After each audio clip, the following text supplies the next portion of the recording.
remonta la paix. Après appellation, rappelez-moi cette idée dont l'architecte, c'est le Seigneur. C'est l'effet du soleil, la lumière a jailli. C'est la promesse de l'histoire, promis par Zacharie.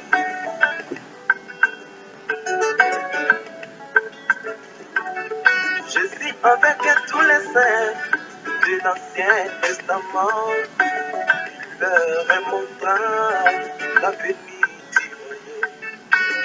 Après appellation, rappelez-moi cette idée dont l'architecte, c'est le Seigneur. C'est l'effet du soleil, la lumière a jailli. C'est la promesse de l'histoire, promis par Zacharie.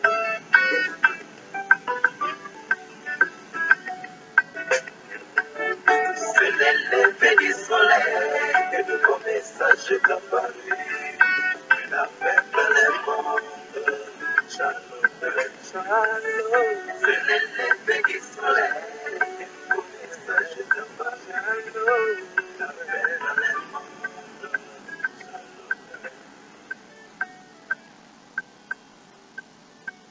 Shalom, shalom, shalom, peuple de Dieu. Que le Seigneur vous bénisse richement.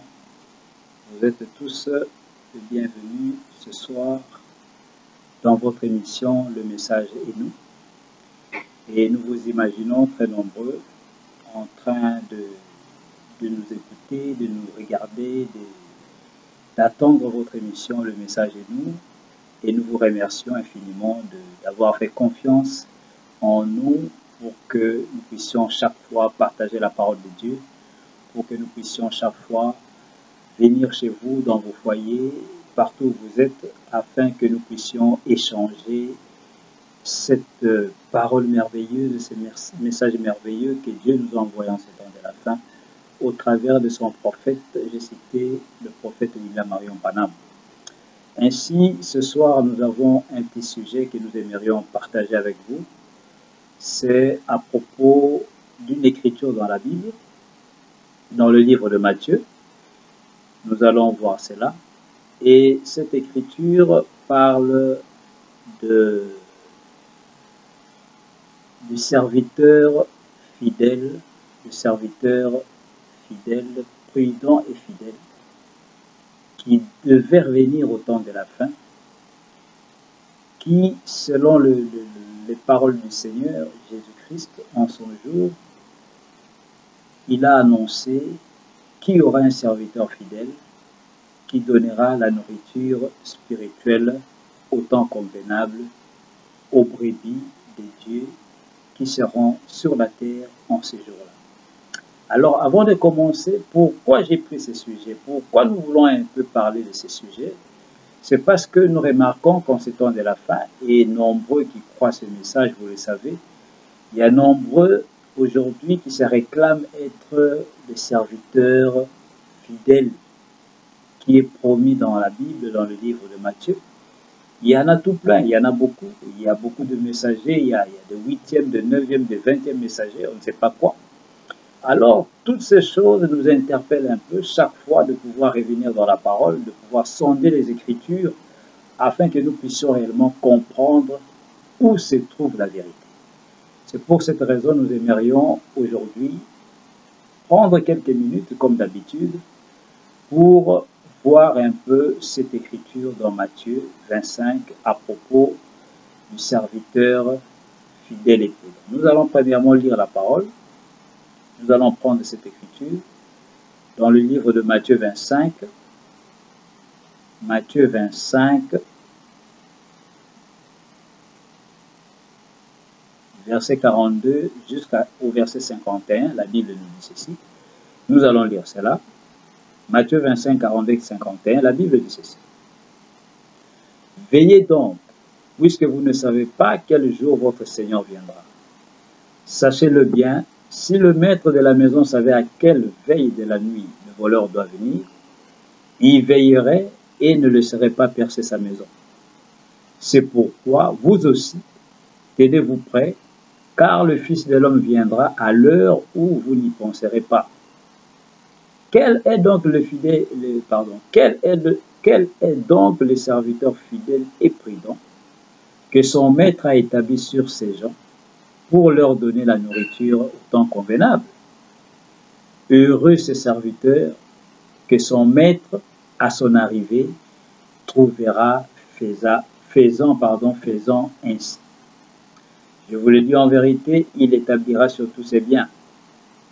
Mais si c'est un méchant serviteur qui dit en lui-même, mon maître tarde à venir, s'il se met à battre ses compagnons, s'il mange et boit avec les ivrognes, le maître de ses serviteurs viendra le jour où il ne s'y attend pas et à l'heure qu'il ne connaît pas. Il le mettra en pièces et lui donnera sa part avec les hypocrites. C'est là qu'il y aura des pleurs et des grincements des dents.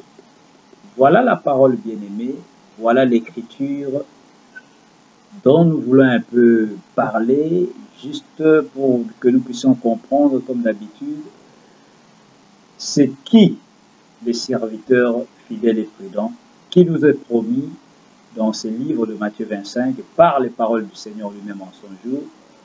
Il a donné cette écriture et vous allez voir que cela vient avant qu'il ne puisse parler de vierges folles. Les versets qui suivent, il va entrer dans la parabole des vierges folles. Et ici, il parle en parabole de la même manière. Mais il nous montre qu'il y aura un serviteur fidèle qui doit venir au temps de la fin. Alors, comme je l'ai dit juste au début, si nous voulons un peu parler de ça, c'est parce qu'il y a des gens aujourd'hui qui se réclament être ces serviteurs fidèles qui est promis dans la parole. Alors nous aimerions un peu voir qui est réellement ce serviteur fidèle. Quand devait-il venir sur la terre? Quelle est réellement sa mission? Quelle est réellement la profondeur de ces paroles que le Seigneur a prononcées en son jour? Alors nous allons essayer un peu de regarder cela tout près, de voir premièrement ces versets de Matthieu 25, qu'est-ce qu'ils disent réellement. Écoutez. Veillez donc puisque vous ne savez pas quel jour votre Seigneur viendra. Jésus-Christ commence à parler de la venue du Seigneur. C'est là qu'il est en train de dire aux disciples, veillez, parce que le jour du Seigneur viendra comme un voleur. Vous ne savez pas quand est-ce qu'il viendra. Ainsi, nous pouvons comprendre, bien aimé, dès le départ, que ici, le Seigneur parle de sa venue. Il est en train de parler de sa venue. Et il descend, il dit, si le maître de la maison savait à quelle veille de la nuit le voleur doit venir, il veillerait et ne laisserait pas percer sa maison. Il dit, c'est pourquoi vous aussi, tenez-vous prêts, car le Fils de l'homme viendra à l'heure où vous n'y penserez pas. Et c'est là qu'il va entrer maintenant pour parler de ses serviteurs fidèles. Maintenant, écoutez, frères et sœurs, afin que nous puissions réellement comprendre qui est ce serviteur fidèle. Parce qu'aujourd'hui, nombreux se réclament être les serviteurs fidèles dont Jésus-Christ a parlé ici. Il continue au verset 45, il dit, il pose la question, quel est donc le serviteur fidèle et prudent que son maître a établi sur ces gens pour leur donner la nourriture au temps convenable? Arrêtons-nous d'abord là, avant d'aller plus loin. Nous voyons que Jésus ici nous parle d'un serviteur prudent et fidèle. Quelqu'un qui est prudent, c'est celui qui fait attention à tout pour qu'il ne puisse pas être surpris par quelque chose soit de mauvais, soit de bon, mais qui puisse être aux aguets, comme on dit. Il est prudent. Et la deuxième chose, il est fidèle. Quelqu'un, quand on dit quelqu'un est fidèle, c'est-à-dire dans les moindres choses, si on lui confie quelque chose, il prend soin de cela, normalement, conformément peut-être aux conditions qui lui ont été données. Donc il est fidèle, il ne va ni à gauche ni à droite, il est honnête dans sa parole, dans la mission qui lui a été confiée, dans le travail qui lui a été confié, il le fait fidèlement. Et ce serviteur, la Bible déclare que Dieu l'a établi sur les gens pour leur donner la nourriture au temps convenable. Quelle est cette nourriture? Ce n'est pas une nourriture, comment dire, naturelle. Ici, la Bible parle de la nourriture spirituelle. C'est pourquoi Frère Branham nous a prêché un sermon qu'il avait intitulé « La nourriture spirituelle au temps convenable ». Et nous comprenons ici, premièrement, que ce serviteur doit recevoir une mission. Il est établi par le maître, dans la maison du maître, pour donner aux gens la nourriture spirituelle au temps convenable. Une nourriture au temps convenable. Parce qu'à chaque époque, à chaque temps, il y a une nourriture qui est donnée. À chaque jour suffit sa peine. Et à chaque jour, Israël avait la manne qui tombait dans le désert. Le premier, le 2, le 3, le 4, jusqu'au 6e jour, la manne tombait du ciel. Ainsi, à chaque jour, il y a une nourriture qui est donnée, à chaque époque, à chaque dispensation. Et ce messager, ce serviteur fidèle et prudent, vient pour nourrir le peuple avec la parole qui est la nourriture spirituelle au temps convenable. Et le Seigneur continue au verset 46, il dit ceci. Il dit, heureux ce serviteur que son maître à son arrivée trouvera, faisant ainsi. Donc, premièrement, le serviteur fidèle doit avoir un message. Il doit avoir une nourriture avec laquelle il serait en train de nourrir le peuple de Dieu. Et le maître l'a établi dans sa maison pour qu'il puisse nourrir le peuple de Dieu avec la parole. Maintenant, nous allons aller dans le message pour pouvoir demander au prophète cette nourriture qui est la parole, à qui a-t-elle été donnée en ces temps de la fin? Parce que celui à qui la nourriture sera confiée, c'est celui-là qui doit être le serviteur fidèle et prudent pour le temps de la fin. Et c'est celui-là qui doit nourrir le peuple de Dieu. Maintenant, écoutez, bien-aimés, pour que nous ne puissions pas prendre beaucoup de temps, nous allons essayer de voir et de comprendre à qui est la nourriture a été donnée en ces temps de la fin.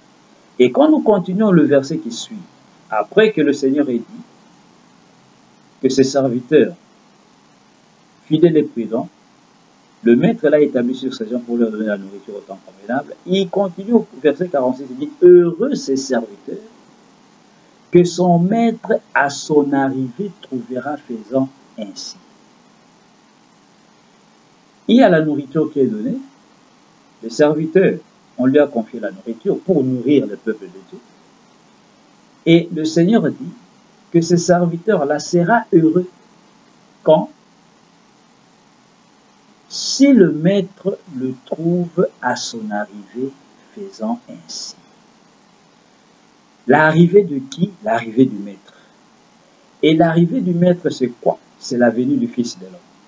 La venue du Fils de l'homme, c'est quoi? C'est la venue où il vient en tant que voleur pour prendre son épouse. C'est l'enlèvement de l'Église au temps de la fin. Et regardez ce serviteur fidèle. Le Seigneur déclare qu'il sera heureux si le maître à son arrivée va le trouver en train de faire cela, faire ainsi, faire quoi? En train de nourrir le peuple. Donc nous comprenons, frères et sœurs, que ce serviteur fidèle, à l'arrivée du maître, qui est la venue du Seigneur, lui, il doit être sur la terre, en train de nourrir le peuple de Dieu avec la parole, qui est la nourriture spirituelle au temps convenable. Donc si l'arrivée du maître a eu lieu et que ce serviteur-là n'est pas sur la terre, ce qui n'est pas le serviteur fidèle et prudent dont le Seigneur parle ici dans Matthieu 25. Et si ce serviteur vient après l'arrivée du maître de la maison, qui est la venue du Seigneur, et qui se proclame être le serviteur fidèle et prudent, il ne le peut pas parce que l'arrivée du maître, qui est La venue du Seigneur doit trouver ses serviteurs étant sur la terre en train de nourrir le peuple de Dieu.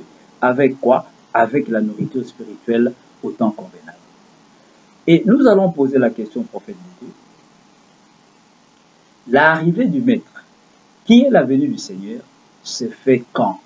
Si nous pouvons comprendre quand est-ce que cette arrivée aura lieu, c'est à ce moment-là que nous comprendrons qui est ses serviteurs fidèles, qui sera trouvé en train de faire son travail au moment de la venue du Seigneur, qui est l'avènement du Fils de l'homme, qui est l'arrivée du Maître. Frère Branham nous dit ceci, nous allons lire une écriture, dans la prédication, le 6e sceau, quand le prophète ouvrait le 6e sceau, prêché le 23 mars 63, au paragraphe 407, 408, le prophète de Dieu dit ceci, écoutez, il dit, un jour Dieu fermera la porte. Il l'a fait à l'époque de Noé, et il frappait contre la porte. Frère Branham donne plusieurs coups sur la chair. Pas vrai, l'assemblée dit Amen. Paragraphe 408, il continue, il dit, or, souvenez-vous, la Bible dit qu'à la 7e veille, pas vrai, l'assemblée dit Amen. Quelques-uns se sont endormis à la première veille, à la 2e veille, à la 3e, à la 4e, à la 5e, à la 6e, à la 7e. Mais à la 7e veille, il y a eu une proclamation, un cri, voici l'époux, sortez à sa rencontre. Voilà quand est-ce que le cri de minuit, qui révèle la venue ou l'arrivée de l'époux, qui est le Fils de l'homme rédemptif, Frère Branham nous révèle dans les sceaux, lorsqu'il ouvre les sceaux, il dit, c'est à la 7e veille. Première veille, 2e, 3e, 4e, 5e, c'est à la 7e veille de la nuit que le cri de minuit retentit. Et ne l'oubliez pas, bien-aimé, l'écriture dont nous sommes en train de parler se trouve dans Matthieu 25. Comme je vous l'ai dit, quand le Seigneur termine à parler de ses serviteurs fidèles, il entre directement dans la parabole des 10 vierges, qui parle en réalité de la même chose, du cri de minuit, de la venue du Seigneur comme un voleur dans la nuit pour enlever son épouse. Donc nous voyons premièrement que l'arrivée du Maître, ce Maître qui a confié à ses serviteurs fidèles la nourriture spirituelle, son arrivée se fait à la 7e veille. Mais la 7e veille, c'est quoi? Dans le conflit entre Dieu et Satan, prêché le 31 mai 62. 261 frères Branham dit ceci. Écoutez ce que c'est que la 7e veille. Alors vous allez voir que tout cela va être complètement clair et nous allons comprendre qui est réellement ses serviteurs fidèles. Parce qu'aujourd'hui, en ces temps de la fin, bien aimés, frère Branham nous dit, nous vivons dans le jour le plus séducteur en ces temps de la fin. C'est le jour où tout le monde peut être, accepté, même s'il a mené un mensonge, même s'il a porté des choses qui sont complètement contraires à la parole de Dieu. Frère Branham dit, nous vivons au temps où tout le monde aura des adeptes. Tout le monde, même s'il raconte des choses qui sont complètement en dehors de la parole, il aura des gens qui vont le suivre. Il aura des gens qui vont croire en lui. Pourquoi? Parce que c'est l'esprit de l'âge. Mais Dieu a promis que l'épouse de Jésus-Christ, l'épouse du Seigneur ne sera jamais dans la confusion. Écoutez dans le conflit entre Dieu et Satan, 31 mai 62, frère Branham dit ceci, 261, il dit ceci. Il dit, souvenez-vous, la 7e veille. Vous en souvenez-vous? La 7e veille, c'est quand il vient. Qu'était la 7e veille? Frère Branham pose la question. C'était quoi la 7e veille? Qu'était la 7e veille? Frère Branham répond. Le message du 7e ange. À la première veille, il s'endormit. 2e veille, 3e, 4e, 5e, 6e, à travers l'âge de Thyatire et à travers tous les âges jusqu'à la veille de Laodicée. Mais à la 7e veille, la voix retentit, voici l'époux, alla à sa rencontre. Et quoi? Elles se réveillèrent et préparèrent leur lampe. Frère Branham dit, je l'aime parce qu'il me m'a pris. Voilà, frères et sœurs, la 7e veille. C'est à la 7e veille qu'il y a l'arrivée de l'époux, l'arrivée du Fils de l'homme. Et à la 7e veille, c'est le 7e an de l'Église.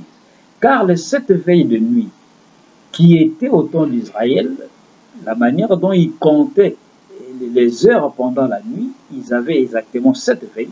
Et cela ne symbolisait que les 7 ans de l'Église. Et n'oubliez pas, ce sont les veilles de la nuit. C'est pourquoi pendant les 7 ans de l'Église, nous sommes la nuit, une nuit prophétique. C'est pourquoi ce sont les 7 chandeliers d'or qui sont en train de briller, de donner de la lumière, parce que nous sommes dans la nuit. Et l'enlèvement s'est fait pendant la nuit, comment dire, au milieu de la nuit, il y eut un cri. C'est au milieu de la nuit parce que le voleur vient la nuit pour voler et prendre son épouse et s'en aller avec elle. Partir avec elle. Donc, on ne peut pas poser l'enlèvement lorsque les 7 ans de l'Église sont terminés parce que c'est ça la nuit prophétique. C'est pourquoi Frère Branham déclare ça à la 7e veille. Et la 7e veille, c'est le message du 7e ange. Et le 7e ange n'est autre que William Marion Branham. Et le message et le messager ne font que un. Donc nous comprenons premièrement que ces serviteurs fidèles, l'arrivée du maître de la maison, qui lui a confié la nourriture spirituelle, son arrivée, c'est à la 7e veille qui est le 7e âge de l'Église, au temps où le 7e âge de l'Église est en train de prendre fin. Maintenant, écoutez bien, la nourriture spirituelle en ces temps de la fin a été confiée à qui et où est-ce que cette nourriture spirituelle a-t-elle été emmagasinée en ces temps de la fin? Pour que nous puissions être plus précis et savoir qui est le messager et voir aussi si la nourriture lui avait été donnée ou pas. Et nous venons de voir que l'arrivée du maître, qui est la venue du Fils de l'homme, c'est à la 7e veille, qui est le 7e âge de l'Église. Et nous savons qu'au 7e âge de l'Église, il y a un messager, c'est William Branham. Maintenant, écoutez, Frère Branham va nous révéler où est-ce que la nourriture aujourd'hui a été emmagasinée. Que personne, frères et sœurs, ne puisse venir vous raconter ou dire autre chose que le messager a dit. Parce qu'aujourd'hui, nombreux se réclament disant « Moi, c'est à moi que la nourriture a été confiée, c'est moi qui avais emmagasiné la nourriture, c'est moi, tout le monde. » Mais Frère Branham va nous dire où est-ce que la nourriture spirituelle a été emmagasinée en ces temps de la fin. Nous allons lire cela.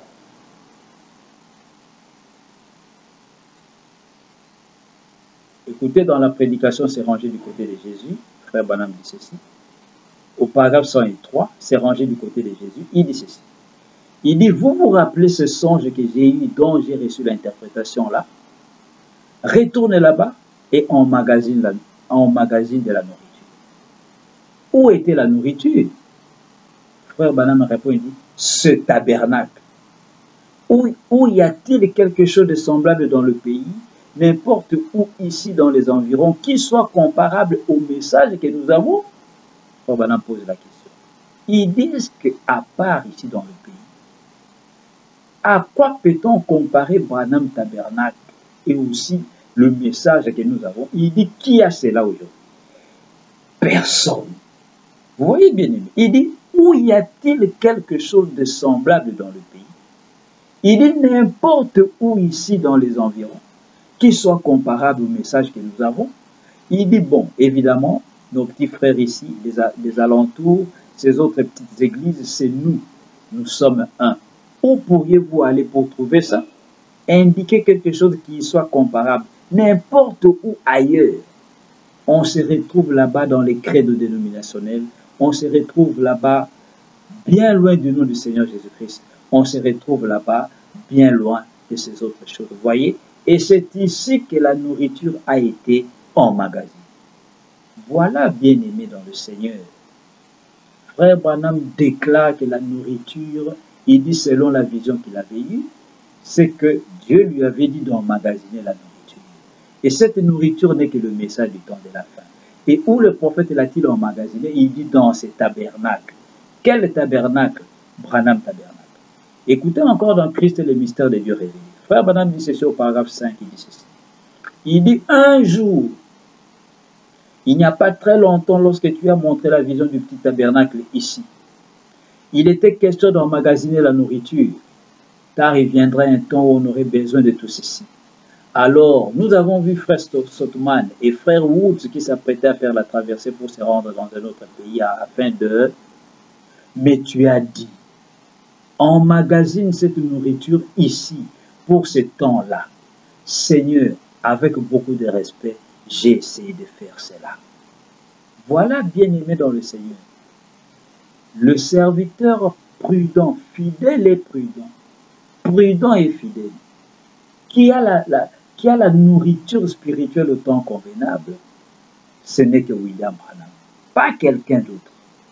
Et c'est celui-là que le maître à son arrivée doit le trouver en train de nourrir le peuple de Dieu sur la terre. Et heureux sera celui-là.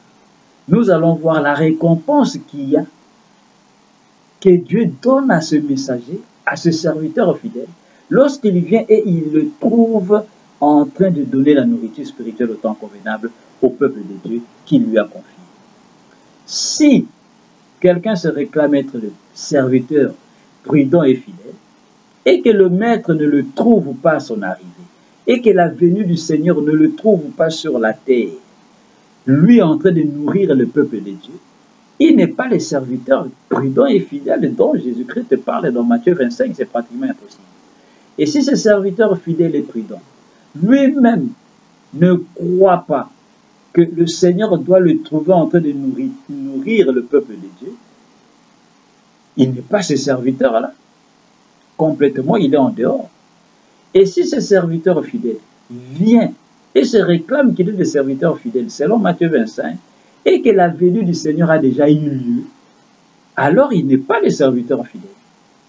Parce que le serviteur fidèle, à la 7e veille, l'époux doit venir, qui est le 7e âge de l'Église, afin de trouver ce serviteur fidèle sur la terre au moment de cette venue. Pourquoi? Parce qu'il doit l'établir. Écoutons le verset qui suit. Revenons à l'écriture dans Matthieu 25. Écoutez ce qu'il dit le Seigneur ici. Il dit, heureux ce serviteur, verset 46, Matthieu 25. 46, heureux ce serviteur que son maître à son arrivée trouvera ainsi. Et le Seigneur continue, dit, je vous le dis en vérité, il l'établira sur tous ses biens. Il l'établira. Le Seigneur, quand il va trouver ses serviteurs fidèles et prudents, en train de nourrir le peuple qu'il lui a confié, il sera heureux et le maître va faire quoi? Jésus-Christ déclare, il dit, je vous le dis en vérité, il l'établira sur tous ses biens. Donc ce serviteur-là doit être établi sur tous les biens du maître. Et qui est le maître? C'est Dieu lui-même. Et ce serviteur sera établi lorsque le Seigneur revient et le trouve sur la terre. Et après qu'il l'ait trouvé sur la terre, il va alors l'établir parce que le serviteur a été fidèle à sa mission, il a été prudent et il doit recevoir une récompense. Maintenant, nous allons voir la récompense que reçoit ce serviteur fidèle et prudent à la venue du Seigneur.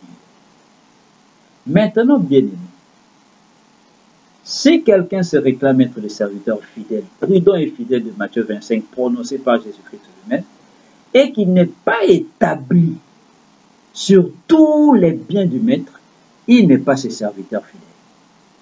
Et comme nous le disons déjà, et nous voyons que c'est William Branham, nous allons alors aller voir si William Branham a été établi ou pas.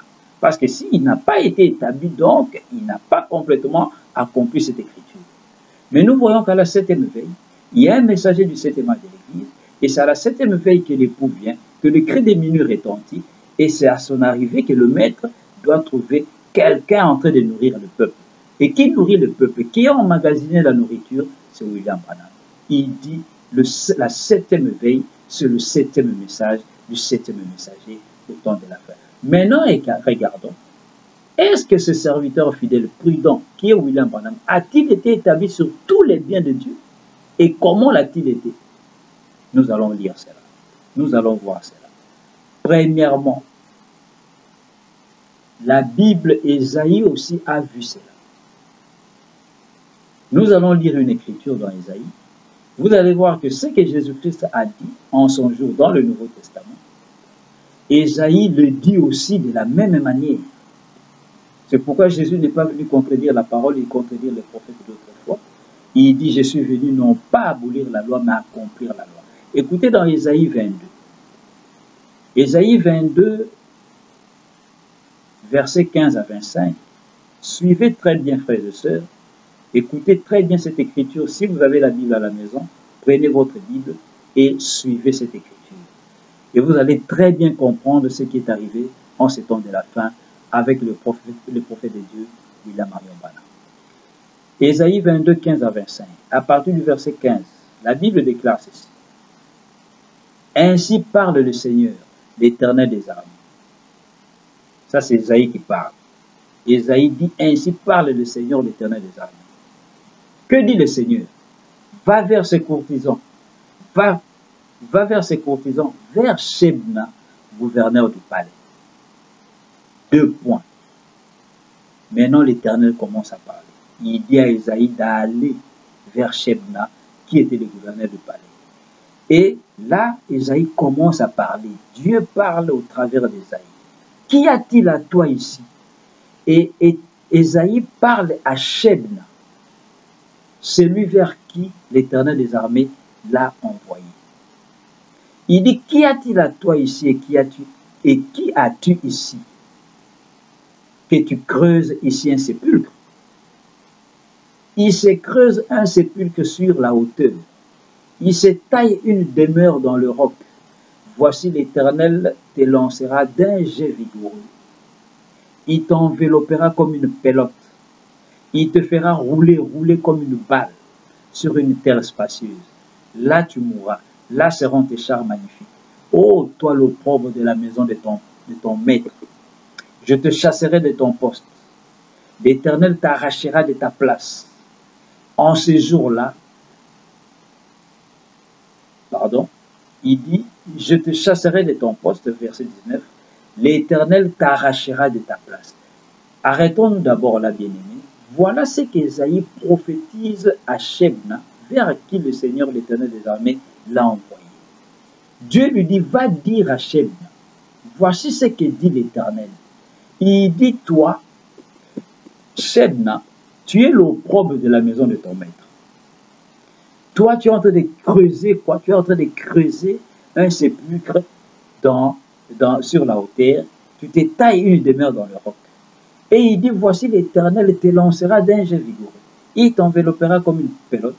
Et il te fera rouler sur une terre spacieuse comme une balle. Et il dit, là tu mourras.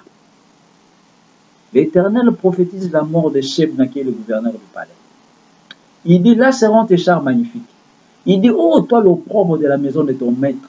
Shebna était devenu péché. Shebna a revêtu l'opprobre de qui? De son maître, l'opprobre de Dieu. Il dit, je te chasserai de ton poste. Le poste de gouverneur que Shebna occupait, Dieu prophétise sur lui, lui disant, je vais te chasser de ce poste-là. Il dit, l'Éternel t'arrachera de ta place. Donc Shebna, ce monsieur, devait quitter la place qu'il occupait en tant que gouverneur. Alors Dieu continue au verset 20. Il dit, en ces jours-là, après avoir prophétisé sur Shebna, Ésaïe continue, dit, en ces jours-là, j'appellerai mon serviteur Eliakim, fils de Hilkija. Je le revêtirai de ta tunique. Il va revêtir Eliakim de la tunique de qui? De la tunique de Shebna, qui va mourir, qui va quitter son poste de gouverneur, qui va perdre sa place en tant que gouverneur. Et le Seigneur déclare toujours par la bouche d'Ésaïe, il dit, en ce jour-là, j'appellerai mon serviteur Eliakim, fils de Hilkija, et je le revêtirai de ta tunique. Le Seigneur continue, Ésaïe continue, je le ceindrai de ta ceinture. Toujours la ceinture qui était sur Shebna. La tunique qui était sur Shebna. Il dit, et je remettrai ton pouvoir entre ses mains. Le pouvoir passe des mains de Shebna vers les mains d'Eliakim. Il dit, il sera un père pour les habitants de Jérusalem et pour la maison de Juda. Qui sera un père? Eliakim. Il dit, je mettrai sur son épaule la clé de la maison de David. La clé de la maison de David sera posée sur l'épaule de qui? D'Eliakim. Il dit, quand il ouvrira, nul ne fermera. Quand il fermera, nul n'ouvrira. Je l'enfoncerai comme un clou dans un lieu sûr. Et il sera un siège de gloire pour la maison de son père. Il sera le soutien de toute la gloire de la maison de son père, des rejetons nobles et ignobles, de tous les petits ustensiles, des bassins comme des vases. En ce jour, dit l'Éternel des armées, le clou enfoncé dans un lieu sûr sera enlevé. Il sera abattu et tombera, et le fardeau qui était sur lui sera détruit, car l'Éternel a parlé. Voilà, bien-aimés dans le Seigneur, une écriture prononcée par Isaïe le prophète. Quand vous lisez cela, bien-aimés, et que Dieu vous révèle la parole, et que vous comprenez le message de ce temps de la fin, vous allez voir que le tableau devient clair, parce que tout est clair. Regardez, selon Matthieu 25, le serviteur prudent et fidèle que le Seigneur doit trouver. Le serviteur prudent et fidèle ne quitte pas la terre si le Seigneur ne le trouve pas en train d'apporter la parole qui est la nourriture spirituelle. Il doit le trouver sur la terre. C'est pourquoi Frère Branham déclare dans le sceau, il dit le 7e messager est sur la terre au moment de cette venue. De l'ange puissant qui descend, Apocalypse 10, qui est la venue du Seigneur. Et ici, Shebna. Shebna, c'est la première venue. Shebna, c'est la première venue. Et Shebna, qui est le gouverneur, Dieu nous montre, il dit que lui, il va mourir. Il a sa demeure dans le roc. C'est le sépulcre de Christ à sa première venue. Il dit, lui, je vais ôter de lui, je vais l'ôter de sa place, je le chasserai de son poste. Il doit quitter son poste. C'est pourquoi même Paul dans Corinthiens déclare que Jésus-Christ un jour doit remettre le royaume à celui qui est le Père. Ainsi, il doit quitter son poste. L'Éternel devait l'arracher de sa place. Il est l'opprobre de la maison de son maître. Il est devenu péché en lui-même. Il a porté nos péchés à nous tous. Et Ésaïe continue au verset 20, il dit, en ces jours-là, Dieu dit, j'appellerai mon serviteur Eliakim. Mais qui est Eliakim, bien-aimé? Vous comprenez très bien que Eliakim, cette lettre dans Eliakim, ce n'est autre que l'esprit d'Élie qui vient au temps de la fin. C'est ce serviteur-là, Eliakim, que Dieu appellera le fils de Hilkija. Et quand il va l'appeler, Ésaïe prophétise, il dit à Shebna toujours, il dit, je vais le revêtir de ta tunique. C'est-à-dire, Dieu prend la tunique qui était sur Shebna et il va donner cette tunique à qui? À Eliakim. Et il va prendre aussi le pouvoir qu'avait Eliakim. Il va prendre la ceinture qu'avait Eliakim et il va donner à qui? Pardon, la ceinture, la tunique qu'avait Shebna, excusez-moi, qu'avait Shebna, il va revêtir cela Eliakim. Il va donner la ceinture, il va donner le pouvoir. Et il dit qu'Eliakim sera un père pour les habitants de Jérusalem. Vous pouvez voir que le tableau est clair, frères et sœurs. C'est pourquoi en ce temps de la fin, Frère Branham devait être établi en tant qu'Eliakim. Et il continue encore, il dit, je mettrai sur son épaule la clé de la maison de David. Nous avons vu toutes ces choses s'accomplir en ce temps de la fin. Frère Branham a été établi en ce temps de la fin, avec un nom se terminant par H-A-M, qui montre qu'il est le Père des nations, comme Abraham il était là-bas. C'est pourquoi quand Frère Branham reçoit la vision, où il traverse de l'autre côté du Jourdain, quand il était encore vivant sur la terre, il va entrer dans la translation et il va voir les bien-aimés de l'autre côté. On l'amène, on va le poser sur un piédestal, sur quelque chose, c'était comme quelque chose d'élevé, comme un trône. Et les bien-aimés vont lui dire, il pose la question, mais pourquoi vous faites cela? On va lui répondre, on lui dit, c'est parce que toi sur la terre, tu étais un chef. Il a été établi comme chef. Il a été établi comme père des nations. Il a été établi. C'est pourquoi même dans les livres de Daniel, Daniel ressent aussi la même vision. Regardez, la clé de David est sur son épaule. Qui n'a jamais vu la photo de frère Branham avec la colonne de feu sur ses épaules? Toutes ces choses accomplissent ces écritures que nous voyons. Ainsi, le serviteur prudent et fidèle, qui devait être établi par son maître à son arrivée, c'est William Branham. Ce n'est pas quelqu'un d'autre. Et William Branham a été établi et il a reçu toutes ces choses. C'est quoi? Ce n'est que l'esprit qui était dans Jésus-Christ. La plénitude de la divinité vient et s'incarne ici dans un autre corps qui est Eliakim. C'est pourquoi Shebna, Dieu lui dit, je vais donner à mon serviteur Eliakim ta tunique, ton pouvoir, ta ceinture, tout ce qui était à toi vient d'Eliakim. C'est pourquoi frère Branham déclare que l'épouse n'est que lui. Elle est la chair de sa chair, parole de sa parole, esprit de son esprit, miracle de tout ce que l'époux a fait, l'épouse le fait. Pourquoi? Parce qu'ils sont un. Voilà, frères et sœurs, les fidèles, le serviteur fidèle et prudent de Matthieu 25, dont le Seigneur Jésus-Christ a parlé en son jour. Ainsi, ne soyons pas distraits par ces nombreux serviteurs fidèles qui pilulent en ces temps de la fin, qui n'ont jamais été établis, qui n'ont pas été, qui ne croient même pas que le Seigneur pouvait les trouver, eux, sur la terre en train de nourrir le peuple, qui prétendent qu'ils ont emmagasiné la nourriture, et pourtant, frère Branham nous dit autre chose, que Dieu lui avait dit d'emmagasiner la nourriture dans Branham Tabernacle. Prenons la dernière écriture, bien-aimée, dans Daniel 7 et Daniel 9, pour voir que Daniel n'a reçu que la même vision que Jean, que Isaïe avait reçu en son jour. Et c'est la même chose que Jésus-Christ parle dans Matthieu 25. Le serviteur prudent et fidèle doit être établi dans tous les biens du maître. Dieu doit l'établir là. Écoutez ce que Daniel dit. Daniel 7, 9 à 10. Daniel dit ceci. Il dit, je regardais pendant que l'on plaçait des trônes. Et l'ancien des jours s'assit. Son vêtement était blanc comme la neige. Et les cheveux de sa tête étaient comme de la laine pure.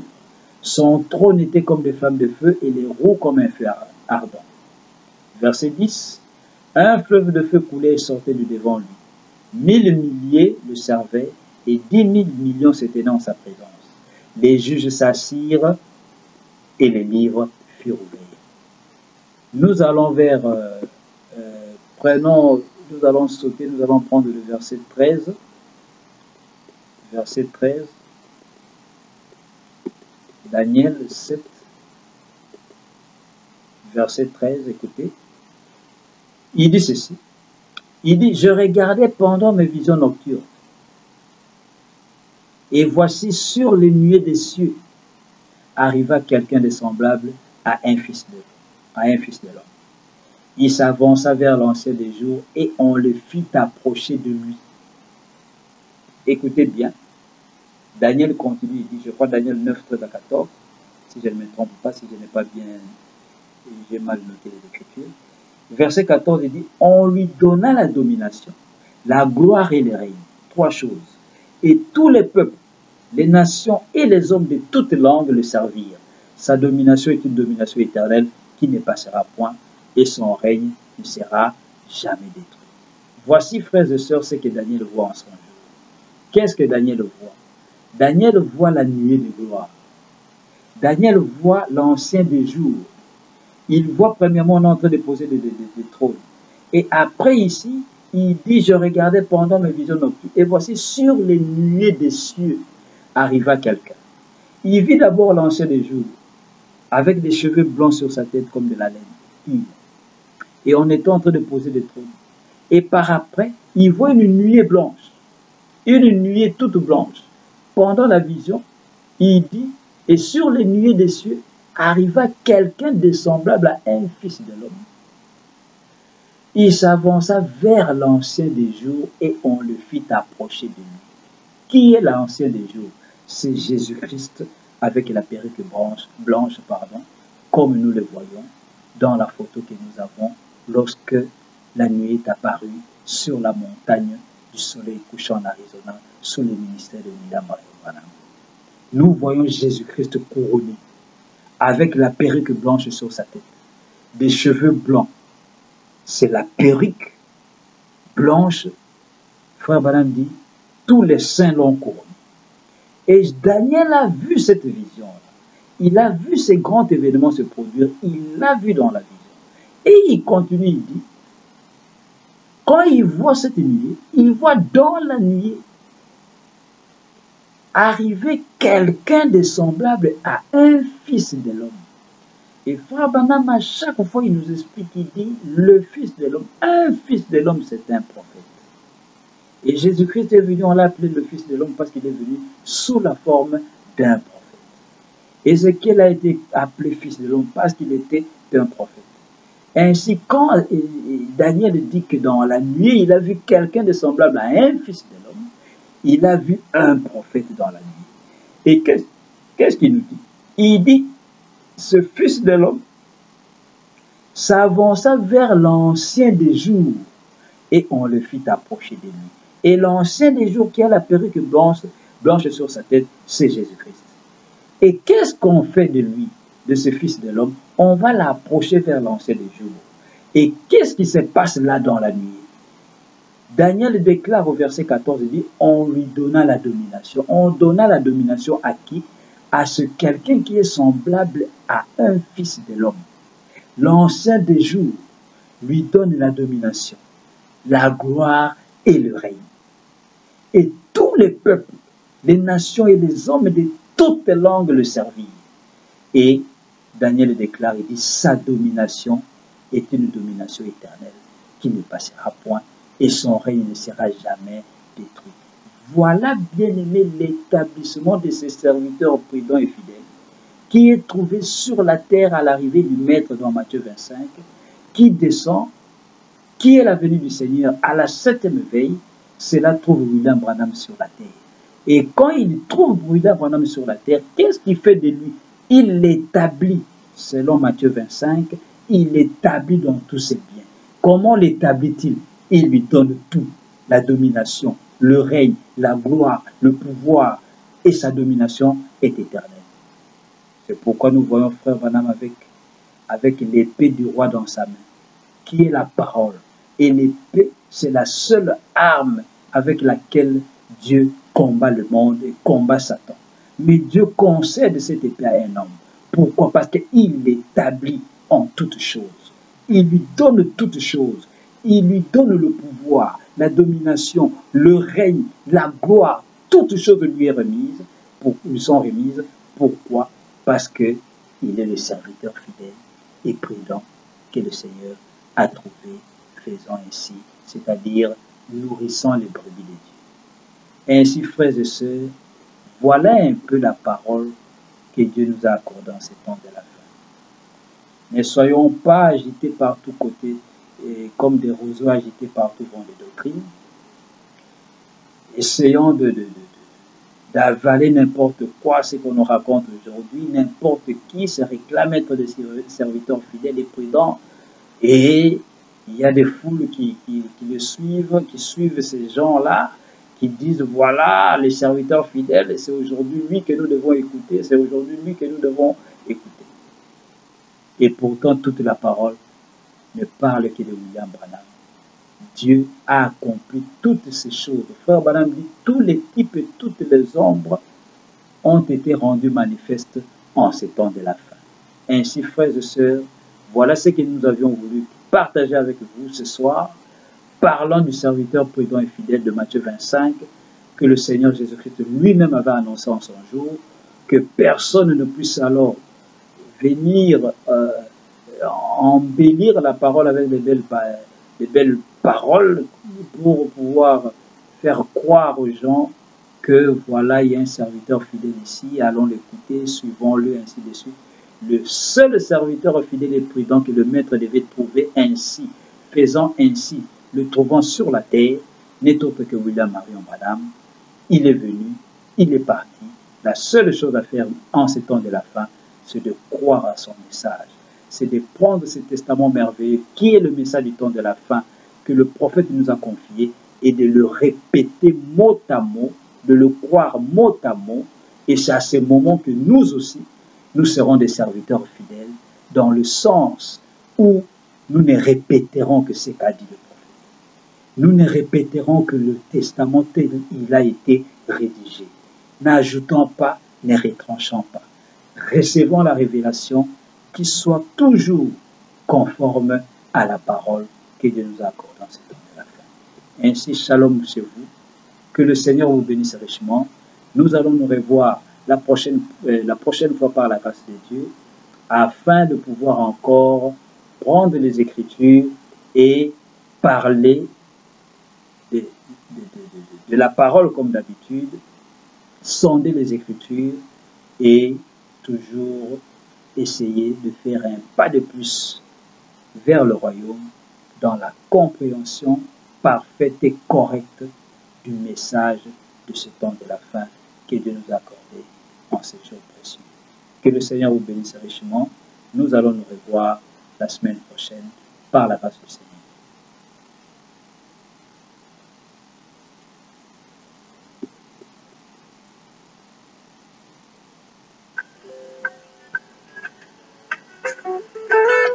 Je vis avec tous les saints de l'Ancien Testament. Il leur montra la venue. Abraham appela Sarah, venez voir cette idée dont l'architecte, c'est le Seigneur. C'est l'effet du soleil, la lumière a jailli, c'est la promesse du soir, promis par Zacharie.